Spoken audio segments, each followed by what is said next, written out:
Então, general, primeiro vai fazer uma declaração, vai fazer uma avaliação. O senhor me dá licença, vamos tirar uma cadeira, que estão muito grudados um no outro. Vai ficar horrível. E aí depois, então, ele vai falar, depois os senhores fazem as perguntas. Se for o caso, se ele quiser, a gente faz uma sessão de perguntas. Por favor, general. Bom, gente, boa noite aí a todos. Eu cheguei em Porto Alegre hoje às 18 horas, no momento que o avião tocou ao solo, sobre o acontecimento lá em Juiz de Fora com o deputado federal Jair Bolsonaro, nosso candidato a presidente. Primeira coisa, em qualquer situação dessa natureza, a gente procura esclarecer o que está acontecendo, né? Da forma como ocorreu. Então, a gente sabe que foi uma manifestação que ele estava participando, como ele tem feito em todos os lugares onde ele vai, é recebido por um grande número de pessoas, e alguém infiltrado naquela multidão foi lá e o feriu com uma certa gravidade. Né? Era uma arma branca, uma arma de porte grande, né? E que atingiu a região aí do intestino, né? E obrigou a que ele fosse submetido a uma primeira cirurgia. Atualmente ele está estável, está com a pressão equilibrada, e aí está sendo decidido, né, se ele vai ser transferido para o Rio de Janeiro ou para algum hospital lá de São Paulo, provavelmente aí o Albert Einstein. Então, essa é a situação dele. A segunda coisa, né, que tem que ficar muito claro, é que esse é um momento, né, que a gente tem que agir com calma. Temos que baixar as tensões. Eu já vi algumas declarações do tipo que o Bolsonaro, ele enfiou a barriga na faca do cara, por declarações que ele faz nos locais que ele visita, né, que são as figuras de retórica que ele usa. Eu já há algum tempo atrás tinha me referido que essa questão dos ódios e paixões que estão sendo colocados, principalmente nessa eleição, eles não vão de acordo com as nossas tradições. E se vocês lembrarem que a última vez que um candidato a presidente ele sofreu um atentado foi há 52 anos atrás, em 1966, quando o general Costa e Silva era candidato e houve aquele atentado da bomba no aeroporto de Guararapes, com todas as baixas que ocorreram. Mas, então isso não é da tradição da história política do Brasil. Né? Esse tipo de coisa ocorre muito naquelas eleições municipais, no interior, ou na Baixada Fluminense, no Rio de Janeiro, com aquelas ligações que determinados candidatos têm, seja com crime organizado, seja com milícia, né? Coisas dessa natureza. Então, qual é a palavra-chave hoje? Né? É calma, né? É cerrarmos uns com os outros, é entendermos que isso é um processo político, nada mais do que isso, isso não é uma guerra civil, o Brasil não pode ser lançado em conflito de nenhuma natureza, né?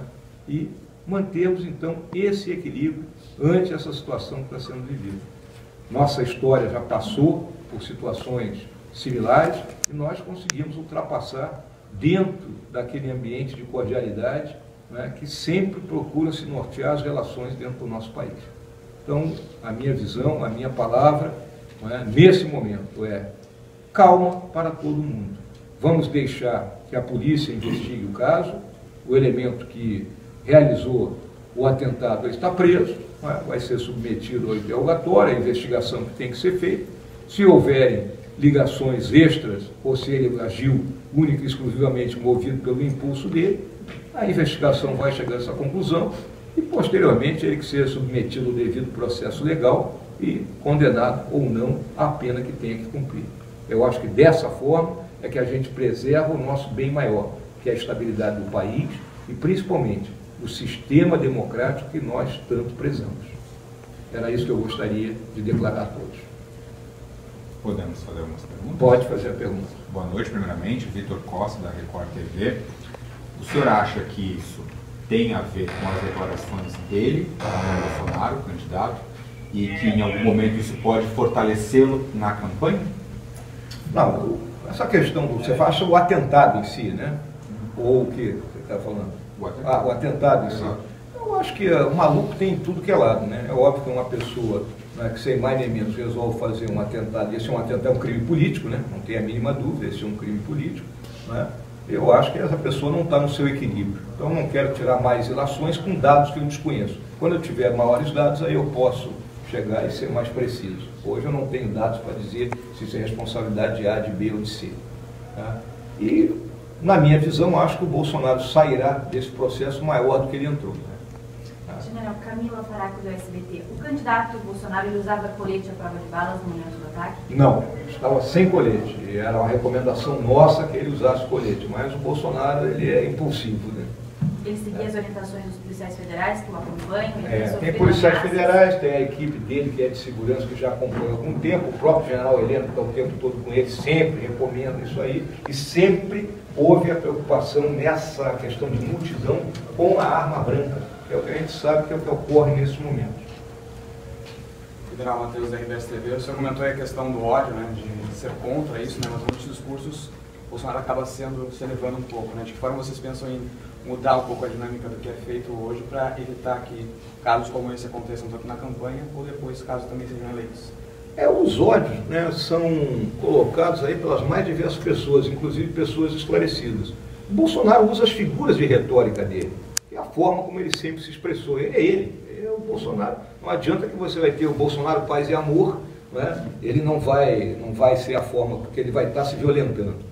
E a figura de retórica. Mas nesse aspecto que você está falando, né, Matheus, eu já vi agora aí uma famosa comentarista de televisão, que eu não vou citar o nome, né, dizendo que é bem feito pelas coisas que ele diz. Como é que uma pessoa, né, comenta um fato dessa natureza contra, né, alguém que está sofrendo e está com risco aí da própria vida, né? Isso suscita os ódios. General, Alexandre Elmi, para a Folha de São Paulo, qual é o risco de vida que o candidato corre nesse momento, pelas informações que o senhor tem? Qualquer ferimento no abdômen, né, principalmente quando perfura o intestino, pode resultar numa infecção. Né? Esse é o risco. Esse é o risco? Esse é o risco. É uma informação médica? É informação médica. O senhor assume a campanha durante esse período que ele está internado? Provavelmente sim, né? Mas ainda temos que agora nos reorganizar. Né? Vamos lembrar o seguinte, a nossa campanha é feita no lombo da aviação comercial. Eu me retiro daqui de Porto Alegre amanhã num voo da Gol, né? Eu não tenho jatinho, não tenho nada, se tivesse eu ia embora agora, né? Mas não tenho essa disponibilidade. Então eu tenho que chegar lá ao Rio de Janeiro, nesse meio tempo terá somado a decisão de para onde ele será transportado, me reunir com todas as pessoas que estão trabalhando na campanha e ver qual é a nova, né, roupagem que nós vamos dar, porque na minha visão ele vai levar uns 15 a 20 dias aí, que é praticamente o prazo para a eleição para se recuperar, né? General, o candidato Bolsonaro, com a experiência militar, e o senhor também, obviamente, né, natural, chegou a aconselhar de usar o colete? Sim, ele usou o colete em outras oportunidades. Tá? Ele estava com colete em outras oportunidades. Creio que naquela manifestação lá na Ceilândia, que foi ontem, né? Foi ontem a Ceilândia, né? Ele estava de colete. Mas não teve um preparo, talvez, foi pego de... Foi pego de surpresa, né? Normalmente quando acontece essas coisas, aí depois agora começa a pipocar nas redes sociais que já havia, né, um certo movimento por alguns grupos mais radicais, né, dizendo que iam lá para jogar pedra, para dar tiro, coisas dessa natureza. Né? Tá chegando aqui, óbvio que tudo isso tem que ser avaliado, que você sabe que você monta qualquer mensagem dessa natureza. Né? General, Anderson do Jornal Agora. O senhor falou muito em calma. A chapa vai adotar uma postura para garantir essa calma daqui para frente na campanha eleitoral? É a postura que eu tenho adotado, né? Se você tem acompanhado a forma como eu tenho conduzido a nossa participação na campanha, eu até tenho dito que o Bolsonaro é o nosso homem de massas, é o nosso agitador, é ele que está sempre com um público grande, que é o público dele, e eu faço aquele trabalho formiguinha, indo me comunicando com pequenos grupos, né? Fazendo mais a propaganda e esclarecendo mais as nossas ideias. É dessa forma que a gente tem agido. O senhor afirmou agora à tarde que a revista Cruzoé que atribuiu o atentado ao PT e que disse que se querem usar a violência, os profissionais da violência somos nós. O que o senhor quis dizer com essa frase? Quando você ataca o Estado, né? Porque quando você faz um atentado de natureza política, você está atacando o Estado. Né? O Bolsonaro ali, ele encara, né, um candidato. Então ele está sob a proteção do Estado brasileiro nesse momento. Ele não era mais um mero parlamentar. Né? Visto aí o caso daquela moça que foi assassinada lá no Rio de Janeiro, que até hoje é uma comoção lá no Rio de Janeiro que não foi elucidado, né? A Marielle, não é?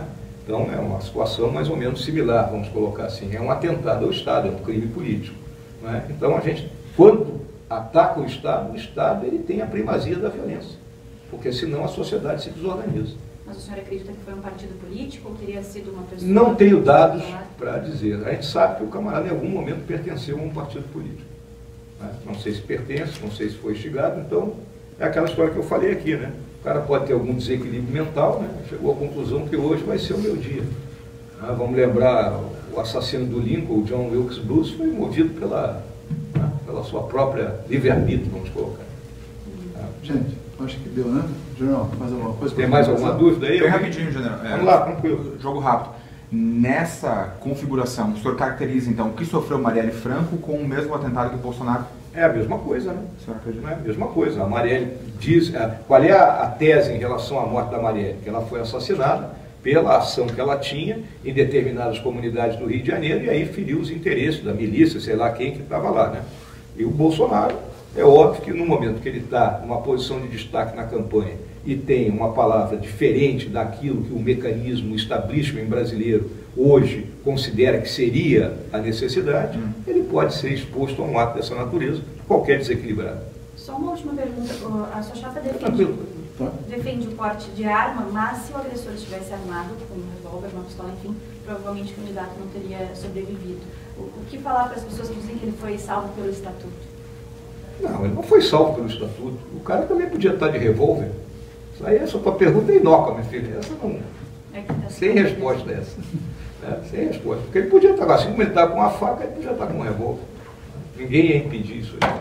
E talvez até o ferimento do revólver fosse melhor do que o da faca. Até porque, numa distância curta, o ferimento de revólver cauteriza. Então tá, obrigado. Feito? Obrigado, professor. Obrigada.